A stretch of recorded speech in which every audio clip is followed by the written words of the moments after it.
Și bineînțeles, partea cea mai ușoară a lucrului este patinatul pe față. Patinatul pe față e cel mai ușor lucru. Eu nu știu ce vedeți voi acolo, dar eu o să încerc cât de cât să arăt măcar câte ceva. Deci așa, de aceeași procedură, dăm foarte bine patina de multe ori, de foarte multe ori, așa ca să intre bine uzarea. Dar totodată nu așteptăm prea mult, că ea repede se usucă și luăm cârpa și ștergem. Ștergem foarte bine.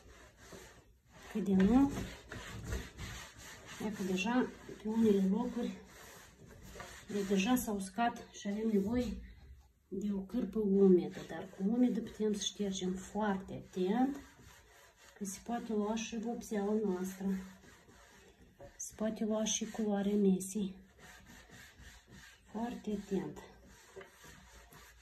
Mie îmi pare că va trebui să mai dau cu un strat de grunt, că nu chiar nu imprimă bine culoarea. Imprimă foarte puțin aurit. Deci așa. Să vedem ce se primește mai aproape. Cam puțin. Cam foarte puțin. Dar nici exagerat nu pot spui.